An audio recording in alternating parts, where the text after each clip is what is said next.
اسدالدین اویسی نے پاکستان کو لتارا اور اس کو جھوٹا بولا. دیکھیے یہ ویڈیو پورا.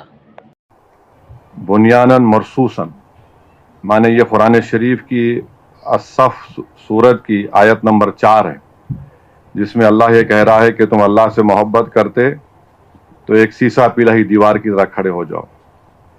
مگر اتنے جھوٹے ہیں یہ پاکستان کی آرمی، ان کا اسٹیبلشمنٹ.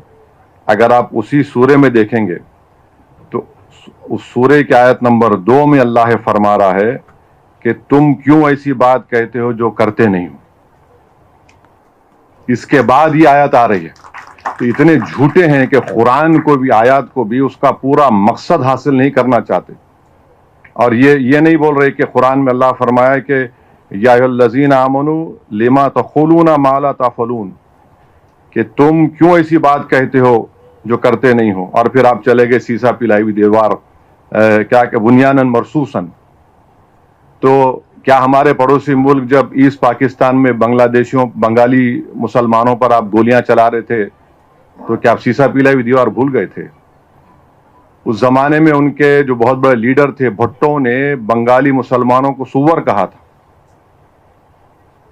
اور پھر ان کے بہت بڑے خداور قائد نے کہا تھا کہ جو بھارت میں مسلمان ہیں وہ ملچاز ہیں، مانے بالکل ہی نچلی ذات کے ہیں. افسوس ہوتا ہے کہ ان کو قرآن کو بھی کوٹ کرنے میں غلط مسئلہ بنا کر پہلے جو آیات ہے اس کو نہیں بول رہے. اللہ کیا فرما رہا قرآن میں کہ تم کیوں ایسی بات کہتے ہو جو کرتے نہیں ہو. سورۃ الصاف کی آیات ہے. آپ بول رہے سیسا پلائی ہوئی دیوار. تو ہم اپنے، اور پھر بار بار یہ لوگ بول رہے کہ اسلام کی جنگ ہو رہی ہے بھارت سے. کون سا اسلام ہے تمہارا بتاؤ؟ 20 کروڑ مسلمان بھارت میں رہتے ہیں، اور حنفی فقہ کا پوری دنیا کا سب سے مشہور عالم دین مولانا خالد سیف اللہ رحمانی حیدرآباد میں رہتے ہیں. سب سے بڑا عالم ہے، فقیہ الاثر کہتے ہیں ان کو.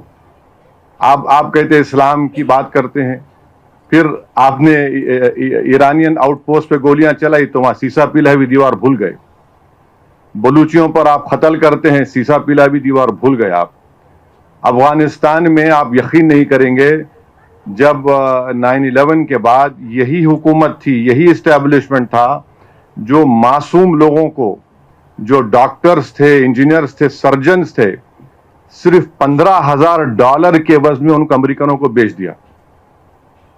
$15,000 اس میں کتابیں لکھی ہوئی آپ پڑھ سکتے. اور افسوس اس بات کا ہے کہ قرآن کی آیت تو بول دیے. کیا یہ حرمت کے مہینے نہیں ہیں؟ اس حرمت کے مہینے میں تو حملہ ہو ہی نہیں سکتا نا. چلیے آپ بولتے آپ اسلام پہ ہے. ذیقعد کا مہینہ، ذی الحجہ کا مہینہ، محرم کا مہینہ، تو یہ تو حرمت کے مہینے، آپ حملہ کر ہی